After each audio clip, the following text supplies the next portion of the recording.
With this, we have completed the lesson. We have studied about how the earlier states were formed by Aryans and non-Aryans, and we have studied also about the 16 Mahajanpadas. In that, the major Janpadas we have studied, that is Magadha and Vajji. These are the two Janpadas we have studied, and why the Magadha was so rich. Also, we studied in detail because of the facilities it was having. With this, students, you read the lesson, you will understand in a better way, and this is very interesting lesson. You will it is in the story form. Read it, you will understand. Now we will continue with our exercises, descriptive and non-objective.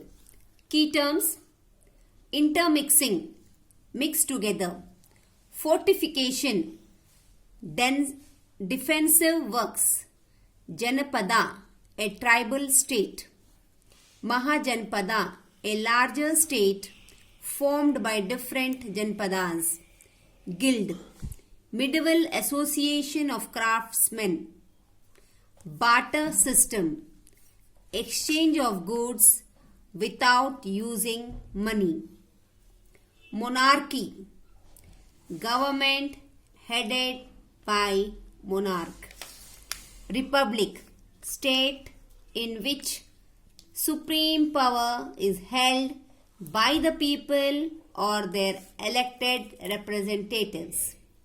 Fill in the blanks. The Janpadas were ruled by Mahajanpadas.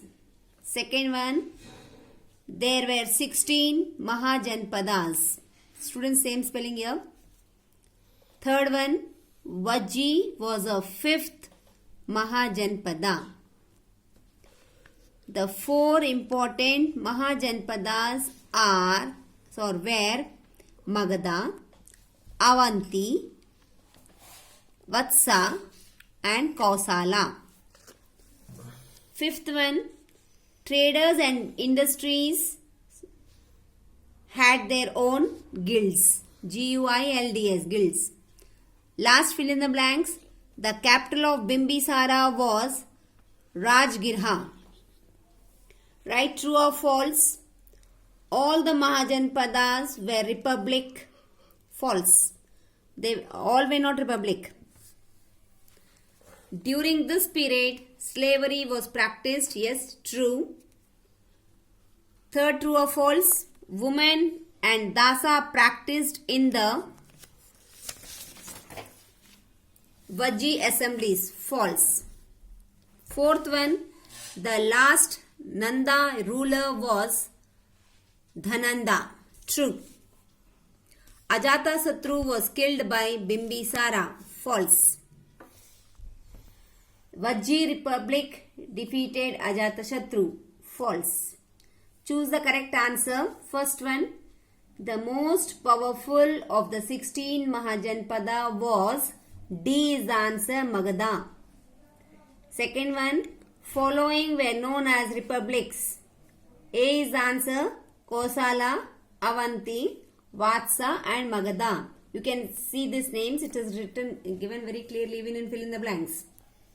Third one, Magadha emerged as the most powerful Mahajanpada because all the above. Means it has fertile land, large deposits of iron ore and dense forest. Because of these three, and apart from that, fertile land and because of trade, transport and all. So all the three answers are correct. But you have tried all the above. Fourth one, the chief of Gana was known as Gana Pramukh. Last, choose the correct answer. During the Mahajanpada, agriculture tax was 1/6 of the total produce. C is the answer. Answer the following questions in brief. We'll do from our classwork. What were the two important characteristics of the Mahajanpadas? Answer. Fortification and maintaining armies were the two important characteristics of the Mahajanpadas. Second question. To which city did Ajatasattu transferred his capital? Ajatasattu transferred his capital to Pataliputra. Who was Dhananda?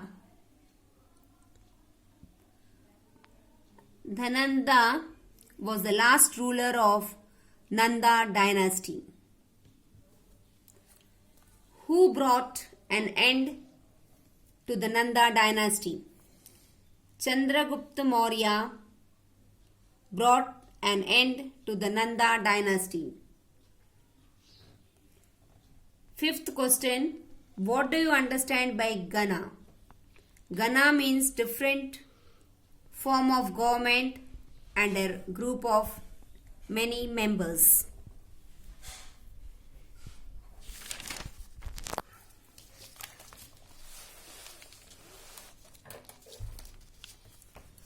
Answer the following questions in detail. First one. Explain Magadha as a powerful Mahajanpada and give its reason. Answer. The soil of the kingdom was fertile, yielding rich crops. Second one, Magadha also had dense forest. These forests supplied woods for building houses, chariots, carts, etc. Magadha had a rich deposits of iron ore, mines, which were used for making weapons.